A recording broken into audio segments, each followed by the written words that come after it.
wabarakatuh. Pak Presiden Nugroho Edi Yudo, Didik Supriyanto, dan bagaimana itu masalah saham indeks? Saham jatuh. Ya, kalau dihitung dari November katanya jatuhnya sudah hampir 20%. Dan itu sebetulnya sangat mengkhawatirkan karena kita kan butuh investor asing. Ya.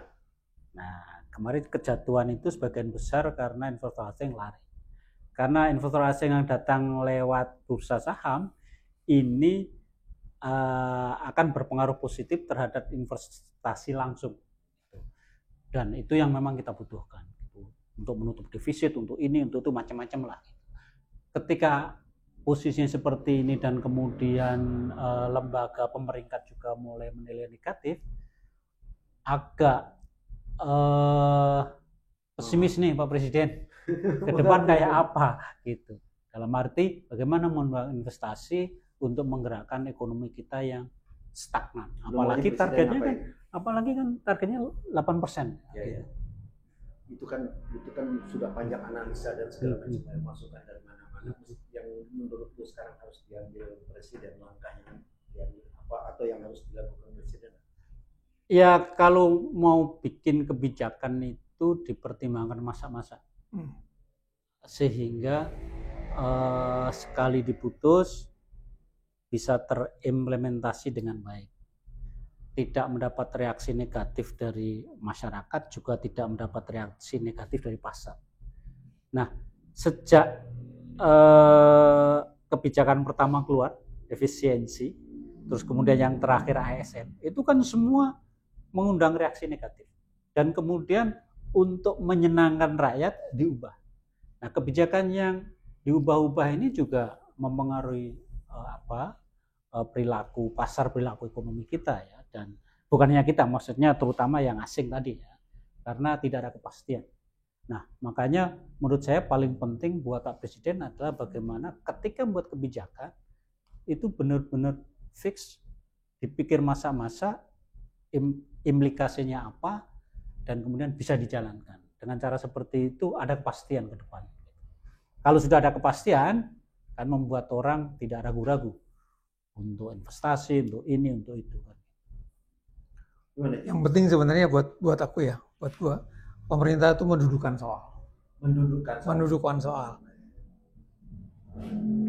Setengah hari setelah kejadian 7% ya, 7% anjlok lalu ditutup itu.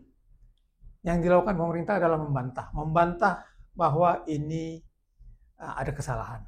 Ini dampak global, ekonomi global yang serba tidak pasti. Perang antara Amerika dengan semuanya di global, ya kan. Lalu fundamental kita kuat, ya. PDB kita masih ini, inflasi kita. Jadi semuanya dibikin seolah nggak ada masalah. Padahal sebagian seperti yang disebut ini sumbernya dari sini. Kalau memang itu pengaruh global doang, harusnya seluruhnya. Di Asia ini cuma kita. Ya. Dan gede kita dan gede. Yang lainnya tumbuh. Hal-hal kecil ya, kayak misalnya Presiden ngomong mungkin nggak ada maksud apa-apa, tapi menyebut bahwa kita main saham itu kan seperti judi. Iya. Menurut saya itu tidak perlu disampaikan. Itu yang membuat lalu orang, kok jadi judi gua. Dan walaupun sebenarnya ada untungnya juga karena memang yang jatuh ini, beberapa yang jatuh misalnya sahamnya Prayogo Pangestu, sahamnya Salim, beberapa memang yang akhirnya akan dia mendekati nilai realnya. Kan banyak yang karena digorengan naik terus sehingga dia jauh dari nilai realnya. Dengan ini memang lalu mudah-mudahan ke depan memang saham-saham itu sudah mulai hampir mencerminkan keadaan sebenarnya, bisnis sebenarnya. Sehingga tidak ada perlu kekhawatiran bahwa main saham itu judi. Ya itu kan analisa lu berdua kan dari sudut ekonomi. Satu lagi. Ya. Lalu sentimen pasar nyebut-nyebut tentang ini lucu menurut saya, tentang isu akan mundurnya Sri Mulyani ikut mempengaruhi. Ya, Sri Mulyaninya sampai hari ini tidak memberi konfirmasi apakah dia meminta mundur atau tidak. Udah dulu nggak mundur. Yang lain nggak. Yang pertama adalah menteri-menteri yang lain dulu. Yang lain dulu membantah bahwa Sri Mulyani mundur. Yang gue bingung adalah ini pemerintahan apa? Satu orang menteri mundur, diisukan mau mundur, lalu menyebabkan 7% jatuh pasar saham. Itu analisanya. Nggak, ini satu menteri baru gosip. Segitu penting, ya kita tahu memang Sri Mulyani memang pintar. Dia orang yang kredibel, jago lah. Bahkan dia memimpin lembaga PBB, punya reputasi internasional. Internasional. Tapi menurut saya kalau satu menteri di kabinet yang gemuk ini diisukan mau mundur, terus goyang, maka menteri ekonomi yang lain nggak bekerja. Ya kayaknya menteri-menteri yang lain memang antara nggak kerja atau belum kerja karena kantornya belum jadi. Ya kantor jadi kan satu dua. Ini udah hampir masuk akhir dari semester pertama, harusnya udah ada lah hasilnya. Tapi begini, itu kan analisa dari sudut ekonomi ya, kira-kira itulah yang terjadi, dan itu kita sudah dibiasakan oleh berita-berita bahwa kalau Menteri Keuangan batuk aja itu harga saham bisa berubah. Gitu. Tapi kan kita ini sama-sama mengalami reformasi ya. Kita sama-sama mengalami keadaan di tahun 97 ke 98 ya. Di mana ekonomi itu sebetulnya bagian dari satu rekayasa politik, kira-kira begitu di waktu itu kan. Untuk menjatuhkan Soeharto, maka nggak bisa ketika itu karena sangat kuat, maka dilakukan rekayasa politik. Lalu di belakang itu ada macam-macam isu, ada asing dan segala macam, ada Soros dan segala macam. Andai yang terjadi sekarang ini mirip-mirip seperti itu, mungkin nggak? Karena ada analisa dari seorang wartawan teman kita juga. Senior nggak? Kalau nggak senior kita nggak perlu tahu. Kalau wartawan lapangan kan fakta ya. Ya, mungkin senior ya. Jadi dia bilang itu seperti lu bilang tadi bahwa sebetulnya yang saham yang turun itu saham pemain besar. Nama-nama yang lu sebut dan nama-nama yang lu sebut itu punya kecenderungan juga bermain di tahun 97. Nah, jadi dia melihat ini bukan sesuatu yang asli, sesuatu yang normal. Ini sesuatu yang direkayasa. Ini menurut dia. Jadi, tapi kalau menurut data yang ada kan sebetulnya justru saham L45 itu. Saham terbagus lah ya, 45 terbagus. Itu kan yang paling gede justru kontribusinya terhadap penurunan ini adalah saham-saham dari bank-bank kita, BRI, Mandiri, BNI, dan kemudian ada Telkom, jadi justru perusahaan-perusahaan BUMN yang kontribusi terbesarnya terhadap penurunan ini. Dan saya bisa paham itu karena kan ini semua kaitannya dengan kebijakan pemerintah. Misalnya soal Danantara. Danantara itu kan diambil dari sekian perusahaan besar BUMN, sebagian besar bank, labanya diambil untuk dikelola oleh Danantara, dan orang yang paham industri keuangan benar-benar khawatir karena kalau ada apa-apa terhadap bank itu efeknya kan sistemik. Laba dikurangi, dibawa ke sana, bahkan juga aset dibawa ke sana. Kemudian ada masalah di satu bank, itu kan efeknya banyak. Bisa jadi rush, bisa jadi menular ke bank yang lain, sehingga justru kekhawatiran inilah yang memang harus dicegah. Jangan sampai itu terjadi. Bahwa ada faktor asing, ya tentu saja. Itu kan global kan memang agak kacau nih karena kebijakan Trump yang nggak bisa ditebak ya. Tapi kan itu nggak berpengaruh di tempat lain. Di kita pengaruhnya justru artinya kalau pengaruhnya besar kita lebih karena internal gitu, lebih karena jadi internal. karena pengaruh internal itu kemudian muncul pemikiran bahwa ini sebetulnya ada kekecewaan di kalangan tertentu, terutama para naga ini. Justru orang-orang yang baru-baru ini diundang oleh presiden. Intinya begini, presiden mungkin harus hati-hati, Ji. Ya harus. Karena kebijakan-kebijakan kebijakan yang mungkin merugikan, misalnya pagar laut dan segala macam, itu antara lain yang disebut-sebut.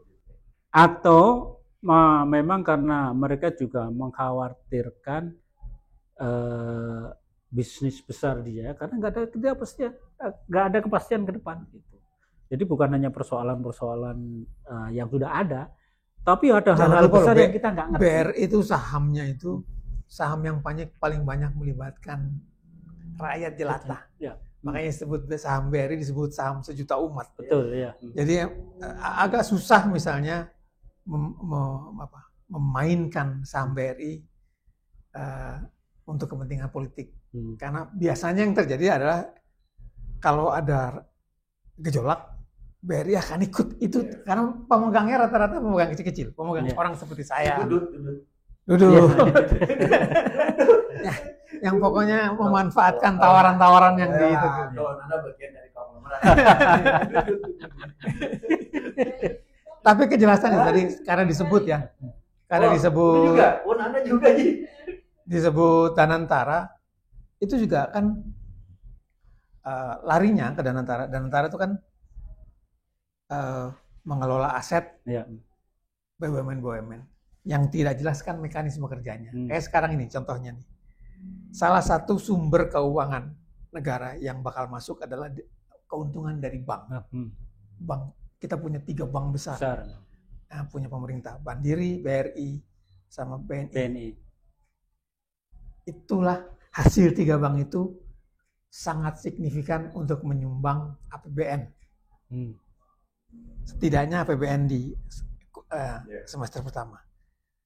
Isu 30% kita APBN kita anggaran kita nggak nyampe itu antara lain juga karena itu. Faktor itu. Karena tidak jelas apakah keuntungan dividennya yang didapat oleh 3 bank ini bisa diserahkan ke negara langsung seperti selama ini atau diserahkan ke Danantara. Dan kalau sampai di Danantara, apakah sama Danantara disetorkan sebagai pemasukan untuk APBN atau dikelola? Ya, Danantara satu faktor yang membingungkan banyak orang pada saat sekarang karena makin kesini makin kelihatan bahwa Danantara itu tidak mirip sama sekali dengan Temasek yang dicita-citakan oleh Pak Prabowo. Kan sejak Danantara diumumkan secara resmi, lembaga pemeringkat saham itu transnasional kan langsung menurunkan peringkat kita gitu. Dan itu efeknya jaminannya Pak Prabowo bahwa di Danantara tidak ada korupsi. Ini pasti maksudnya Malaysia ya. Malaysia yang Perdana Menterinya ternyata korupsi di 1B apa itu? MBS. Mungkin karena itu ya. Karena yang terjadi di Malaysia. Dia menjamin tidak akan ada korupsi. Tragisnya adalah 2 hari kemudian dibongkar tuh korupsi di Pertamina, BUMN terbesar yang juga masuk di Danantara sejumlah 190 sekian triliun. Yang katanya bahkan sampai jauh lebih besar dari itu. Ya, jadi mungkin kalau bisa kita simpulkan. Ya kalau tugas lo sementara ini tukang simpul. Maksudnya kan ini bukan sekedar persoalan ekonomi. Iya. Bukan sekedar persoalan. Bukan. Ya kan, ini kan masuk ke politik dan segala. Transparansi pemerintah dan pemerintah menjelaskan duduk perkaranya. Kalau memang ada masalah, tinggal dibuka ada masalah. Jadi ini bagian dari Indonesia gelap. Iya, mau memantai Indonesia gelap, tapi memang yang terjadi kita selalu diberi penjelasan yang tidak membuat kita menjadi terang. Menurut lo, presiden dalam bahaya nggak? Karena ini kan kelihatan sekali ada kemungkinan 4 gulipat di dalam. Ada kemungkinan sesuatu sedang bergerak Ada kemungkinan Kalau- karena ini kan kalau- bisa membuat panik ya. Iya, Situasi tapi ini membuat panik. kalau maksud lo itu apakah presiden akan digulingkan, menurut gua enggak. Oh, itu Enggak bukan lah, ya. itu maksudnya. Diturunkan ya kan. Itu kan Enggak lah Pak Enggak, Presiden. enggak. Tingkat kepercayaan masyarakat terhadap presiden lokal ya, Indonesia terhadap presidennya masih bagus. masih 90. Ya, bagus. Iya. Yang enggak bagus justru terhadap politisi. Politisi itu hasil survei terbaru dari lembaga apa tuh namanya, gue Leos. lupa lagi. Leos. Kalau udah nama lupa Leos. terus. Dia terendah dari seluruh lembaga. Yang paling rendah itu kepercayaan masyarakat terhadap politisi dan DPR. Dan MPR. Iya. Dalam situasi yang Tunggu tuh, ini yang menarik ini. Ya. Mereka nilai kepercayaan mereka itu tinggi di kalangan masyarakat yang berpendidikan SD dan SMP. Tapi di masyarakat yang berpendidikan SMA dan perguruan tinggi anjlok. Mereka dipercaya, para politisi ini dipercaya oleh orang-orang yang berpenghasilan 2 juta ke bawah. Tapi orang yang berpenghasilan 3 juta ke atas enggak ada yang percaya sama politik. Kenapa terjadi seperti itu? Karena mereka lah yang ditemui pada saat menjelang pemilihan. Itu dia. Emang lu ditemuin calon enggak berani. Jadi kalau menurut tuh ada gerakan politik yang dilakukan oleh politisi misalnya untuk menggoyang presiden, justru politisi itu yang sekarang lagi bermasalah di mana. politisi pada saat sekarang yang lo maksud itu kan ada operatornya rata-rata. Kalau operatornya yang merancang kan bahaya. Tapi kan yang ke depan yang maju kan politisi. Ya kan? Operator itu nggak bakal Ya, apa namanya? itu lo mau saran apa sama presiden dalam situasi ini, apa yang harus dia lakukan untuk memperbaiki keadaan, minimal mencegah ini menjadi makin parah. Ya bikinlah Indonesia lebih terang, transparansi kebijakan lebih clear,